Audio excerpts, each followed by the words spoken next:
मुझे मत मारो, मुझे छोड़ दो, मुझे मत मारो, मुझे छोड़ दो, मुझे मुझे मत मारो, जाने दो, मुझे जाने दो। नमस्कार दोस्तों। आज इस एपिसोड में हम आपके सामने हैदराबाद में रहने वाले कुछ बच्चों के साथ घटी हुई बहुत डरावनी घटनाएं कहानी लेकर आ गए हैं। ये लोग वेकेशन के चक्कर में एक घर में इकट्ठे हुए थे और वहीं पर ये सब कुछ हुआ। वेकेशंस, गर्मियों की छुट्टियां ऐसी होती है कि हम लोग वेट कर रहे होते कि कब कब आए और कब कब हम घूमने के लिए जाएं। वहाँ पर हमसे बहुत सारे लोग मिलेंगे, हमारे दोस्त यार, कज़िन, भाई बहन, सब अच्छी अच्छी मेमोरीज़ हम बटोरेंगे ऐसा लगता है। लेकिन कई बार ये मेमोरीज़ बहुत ज़्यादा डरावनी भी हो जाती है। आज घटना जिसकी कहानी हम लेकर आए हैं, मतलब वो इतनी ज़्यादा स्कैरी है, इतनी ज़्यादा कि आपके मन में डर बैठ सकता है। अगली बार घूमने जाने से पहले ये कहानी आपके दिमाग में गूंज सकती है। तो थोड़ा दिल थाम कर जिया की ज़ुबानी अब सुनिएगा।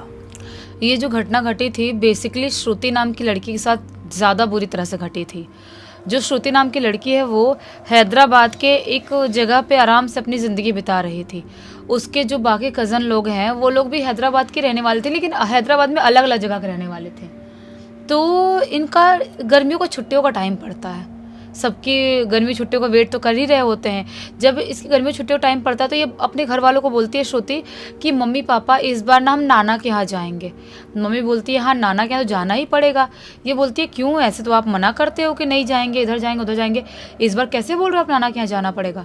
तो श्रुति की मम्मी बोलती है कि इस बार नाना के घर पर कुछ फंक्शन रखा गया है, तो जितने भी मेरे भाई बहन हैं, जो भी लोग हैं, जितने भी तुम्हारे कज़न्स हैं, सारे इकट्ठे होने वाले हैं।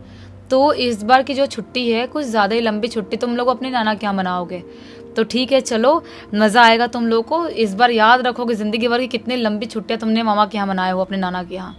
श्रुति एकदम खुश हो जाती है, उसके भाई भी खुश हो जाता है, और भी उसके कज़न लोगों से बात होती है, जो अलग अलग कज़न लोग थे उन लोगों से। वो लोग बोलते हैं हाँ हाँ आएंगे, बहुत मज़ा आएगा। हैदराबाद में ही एक जगह थी जहाँ पे इसके नाना का घर था, बड़ा सा घर, आलीशान बंगलो टाइप का एकदम। और वो इतना बड़ा घर था कि ये सारे बच्चे जितने भी हैं ना, सब इकट्ठे होके अपने ही घर में आराम से ऐश से खेल कूद सकते हैं। उनको बाहर कहीं और जाने की ज़रूरत भी नहीं है। इतना बड़ा घर, इतना बड़ा आंगन, सब चीज़ें थी वहाँ पर। और बाउंड्री वॉल दे के पूरे वो करे थे, पूरा दीवार वार चला के रखे थे कि हमारे बच्चे इधर ही रहेंगे बिल्कुल। तो ये सब धीरे धीरे करके अपने अपने घर से नाना के यहाँ इकट्ठे हो जाते हैं। वहाँ जाते हैं, वहाँ जाने के बाद जो मामा के लड़के हैं उन लोगों से, नितेश भैया थे जो इनसे बड़े थे, ये थोड़े छोटे थे, और नितेश भैया की उम्र 11-12 साल की हो गई। नितेश भैया इतने बड़े हैं तो मान लो ये लोग कोई 8-7, कोई 7 साल, कोई 9 साल ऐसे होंगे, ये लोग कोई 10 साल ऐसे थे। सब वहाँ पहुँचे, वहाँ पे नाना को, मामा को, मामी को, सबको देख के बहुत ज़्यादा खुश हो गए। सबके साथ टाइम स्पेंड कर रहे हैं, वहाँ पे जो चीज़ें बन रही है, पकवान उकवान सब मस्त खा रहे। इनकी ज़िंदगी एकदम अय्याश वाली अच्छी वाली ज़िंदगी चल रही थी इनकी। इनके जो घर पे फंक्शन था वो फंक्शन भी अब थोड़ा नज़दीक ही आने वाला था, कुछ दिन ही फंक्शन को बचे थे, और जितने भी रिश्तेदार, जितने भी लोग हैं, सब एक जगह इकट्ठे हो गए, और सबके बच्चे भी वहीं इकट्ठे हो गए हैं। अब इनकी तो चांदी चांदी है, इतना खेल रहे हैं ये लोग, इतना खेल रहे हैं कि जिसकी कोई लिमिट नहीं है। बहुत ज़्यादा खेलते थे, क्या सुबह हो, क्या शाम हो, क्या दोपहर हो। कभी लुका छुपी खेल रहे हैं, तो कभी बैट वैट जो छोटा वाला रहता है बैट बॉल खेल रहे हैं उससे, कभी फुटबॉल खेल रहे हैं, कुछ ना कुछ खेल ही रहे हैं।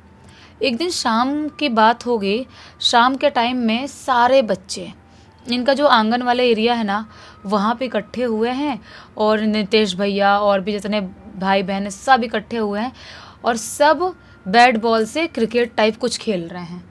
अब जितना बच्चों को, छोटे बच्चों को क्रिकेट आता है उतना ही खेल रहे हैं। बड़े वाला तो सीरियस नोट पे खेलते, बड़े बैट बॉल रखते, सब कुछ रखते।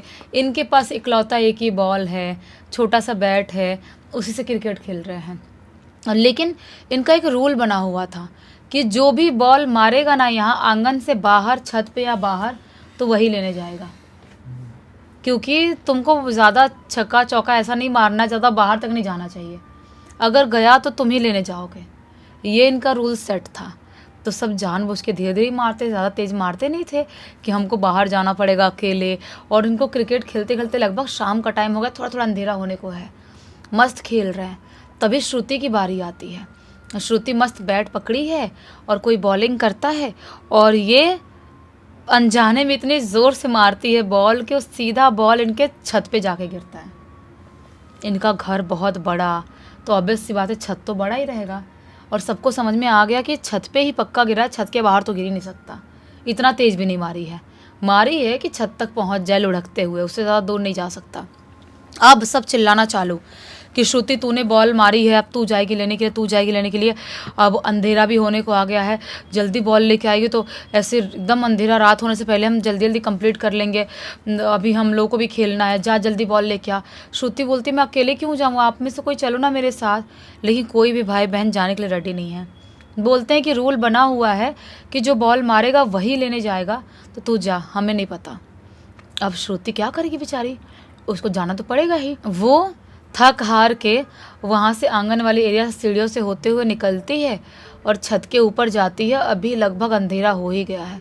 छत के ऊपर जाती है और बॉल वॉल ढूंढने लगती है। एक इनके छत के पीछे साइड पेड़ था, कोई तो पेड़ था जो जिसकी डाली इनके छत के ऊपर आती थी।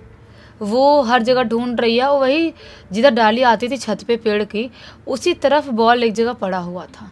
श्रुति बॉल उठाती है और जैसी बॉल उठाती है, अभी लेके बॉल आने ही वाली होती है, धड़ाम से दरवाज़ा लगने की आवाज़ सुनाई देती है। जो इनके छत का दरवाज़ा है वो धड़ाम करके अपने आप बंद हो गया। ये भागते हुए जाती है दरवाजे के पास, दरवाज़ा खोलने की कोशिश करती है लेकिन दरवाज़ा खुल नहीं रहा है। एकदम परेशान हो गई है, बार बार दरवाज़ा खटखटा रही है, खोलने की कोशिश कर रही है, बोल रही है परेशान मत करो नितेश भैया, आप हो क्या, तुम लोग हो क्या, परेशान मत करो, मैं अकेले हूँ छत पे, मुझे डर लग रहा है, दरवाज़ा खोलो। लेकिन कोई दरवाज़ा नहीं खोल रहा है। इसको लगता है कि मेरे कज़न लोग ही हैं, वही मेरे साथ मस्ती कर रहे हैं, प्रैंक कर रहे हैं, दरवाज़ा बंद कर दिए हैं, अब मैं कैसे नीचे जाऊँगी। वो थोड़ी सी घबरा जाती है और रोने लगती है। पता नहीं क्यों उसको अचानक से डर लगने लगता है। और देखते ही देखते 15-20 मिनट हो जाते हैं, बहुत दरवाज़ा पीटती है, कोई दरवाज़ा नहीं खोलता है और रात हो गई। शाम का टाइम तो हो ही गया था, अंधेरा हो ही गया था, रात हो गई। अब वो सोचती है कि मैं दरवाजे के पास ही एक कोने में बैठ जाऊंगी। वो एक कोने में दरवाजे के पास बैठी ही है, उससे ऐसा महसूस होता है कोई छत पे दूसरी तरफ बहुत स्पीड में भाग के गया। वो झटके में उठती है और उठ के जाती है जहाँ से आवाज़ आई थी, उस तरफ जाती है तो क्या पाती है, कोई भी दिखाई नहीं दे रहा है। फिर वापस उधर ही आती है सीढ़ी की तरफ, दरवाज़ा वापस पीटती है, कोई दरवाज़ा नहीं खोल रहा है। पता नहीं कैसे किसी को दरवाजे की आवाज़ क्यों नहीं जा रही है, कोई छत पे आकर दरवाज़ा क्यों नहीं खोल रहा है, उसके कज़न लोग उसको ढूंढने क्यों नहीं आ रहे, उसको समझ में नहीं आ रहा है। वो अजीब सी हाइपर हो रही है, बहुत तेज़ तेज़ घबरा रही है। तभी अचानक से उसे ऐसा महसूस होता है कि कोई तो है जो घसीट घसीट के पैर चल रहा है, मुझे ऐसा महसूस हो रहा है। वो सीढ़ी वाली जगह छोड़ के छत पे दूसरे कोने में जाके बैठती है और सोचती है कि मैं कुछ नहीं कर सकती, जब मुझे सब ढूंढेंगे, मम्मी पापा बाकी लोग तो ढूंढते हुए खुद ही आएंगे छत पे, तो मैं जाऊंगी, अब मैं क्या करूँ, कोई दरवाज़ा नहीं खोल रहा। ऐसे रोते हुए कोने में बैठ जाती है। तभी अचानक से उससे छत के दूसरे साइड में जो पेड़ वाला एरिया था ना, वहाँ पर किसी की शैडो दिखाई देती है। जैसे वो शैडो देखती है जोर से घबरा जाती है, उसको लगता है कि कोई मेरा कज़न तो नहीं है। तभी अचानक उसके दिमाग में आता है कि कोई कज़न मेरा शैडो कैसे बना सकता है खुद का। ध्यान से देखती हो, शैडो मूव हो रहा है, आ रहा है जा रहा है, आ रहा है जा रहा है, वहीं पेड़ के पास ही।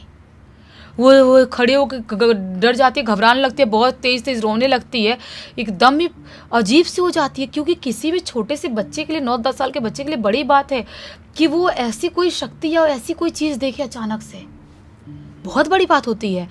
वो इतने ज़ोर से घबरा के चिल्ला चिल्ला के रो रही है, किसी को कोई फ़र्क नहीं पड़ रहा है। और वो शैडो वो देखती है, उसके देखते ही देखते वहीं से गायब।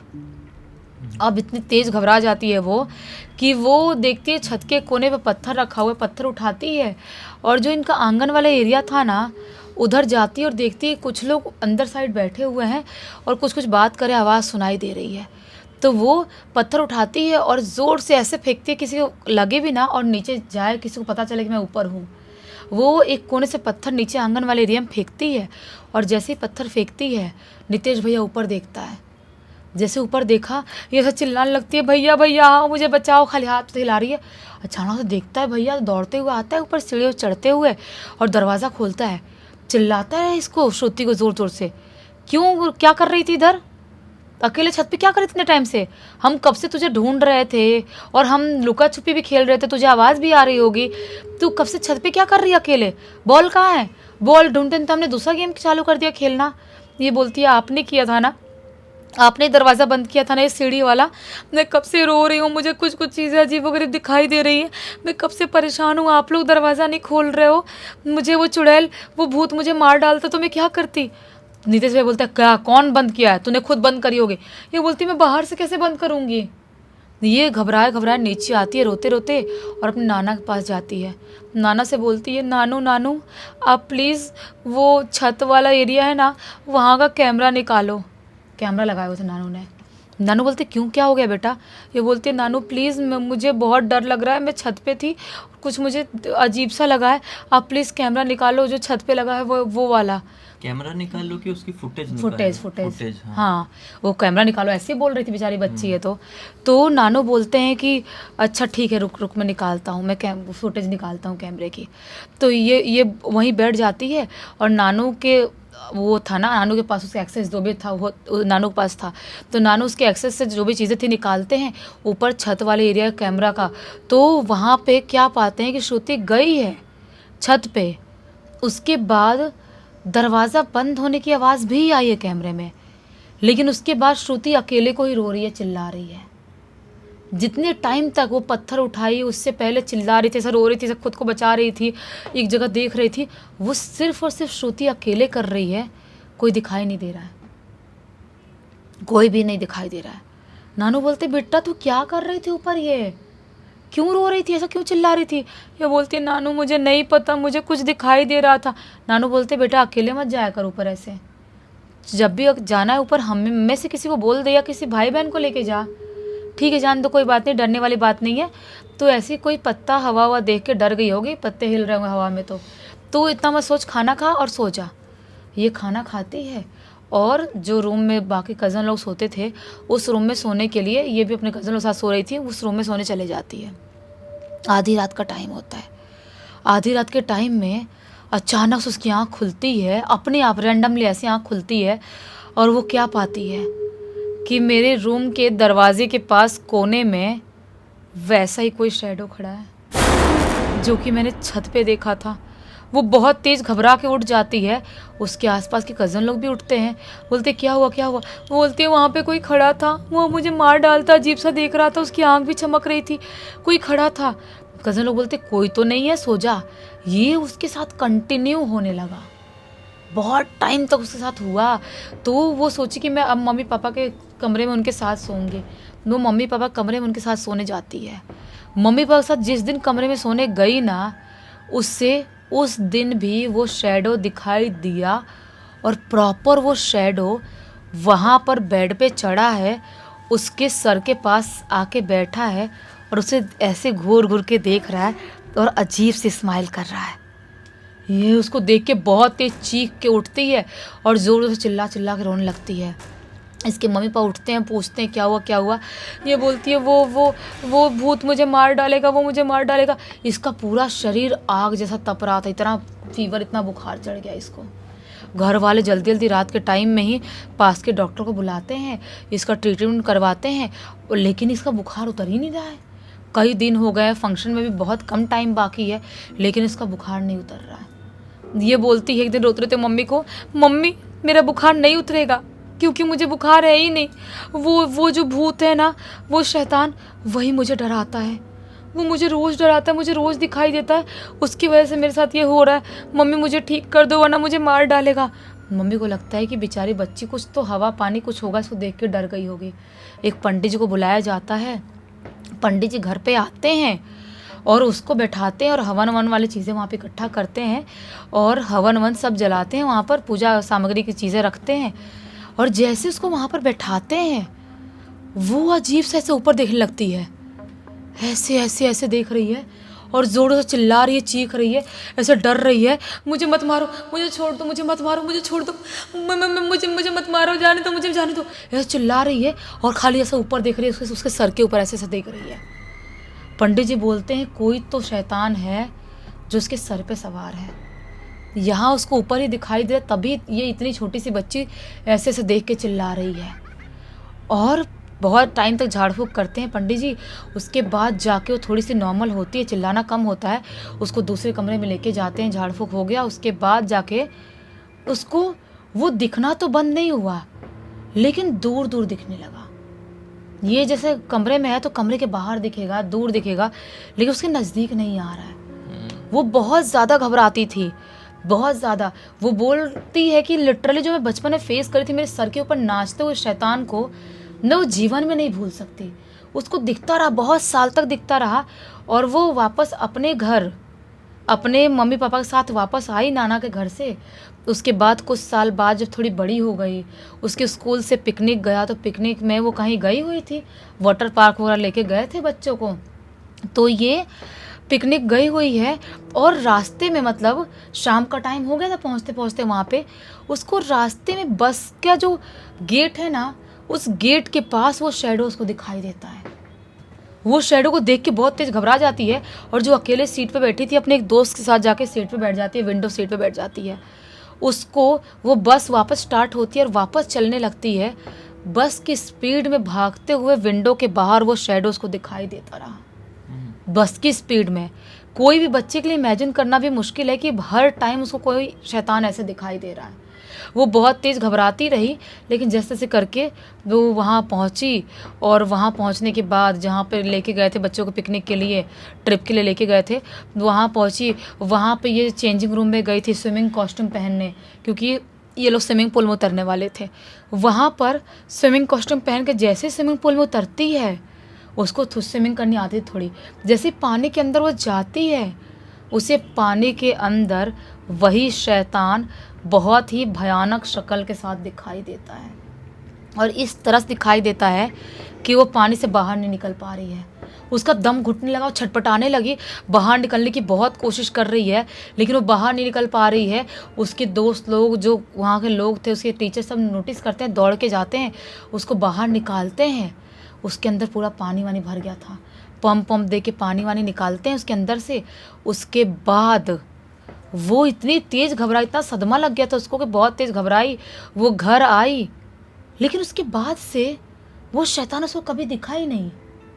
वो आखिरी बार उसकी जान लेने वाली अवस्था में उसको स्विमिंग पूल के अंदर दिखा था। उसके बाद आज इतने साल हो गए हैं, उसने उस शैतान को नहीं देखा। उसको ऐसा लगता है कि वो है तो शायद किसी और के पीछे है, कहीं और है, लेकिन है ज़रूर, बस मुझे दिखाई नहीं दे रहा है। और इस घटना की जानकारी किसके थ्रू मिली? इस पूरी घटना की जानकारी खुद ब खुद श्रोते ने लिख के भेजा है। क्या बोल सकते हैं हम, बहुत अच्छी सीख मिल गई। मिसिंग नोट के साथ कहानी का बंद कर देते हैं। अब तक देख लेते तो लाइक कर देना, चैनल को सब्सक्राइब कर देना, और इंस्टाग्राम और हमारी वेबसाइट की लिंक डिस्क्रिप्शन बॉक्स में मिल जाएगी। इंस्टाग्राम में ऐसी कोई कहानी आपके पास भी है तो लिख के भेज सकते हो सकता है हमारा अगला वीडियो कल आपके हिसाब से ही बन रहा हो, और हमारी वेबसाइट में आके हमारे प्रोडक्ट और सर्विसेज चेकआउट कर सकते हैं। कुछ अच्छा लगे तो खरीद लेना। बाकी चलो कल फिर से मिलते हैं, तब तक के लिए बहुत बहुत धन्यवाद। आपका दिन शुभ हो।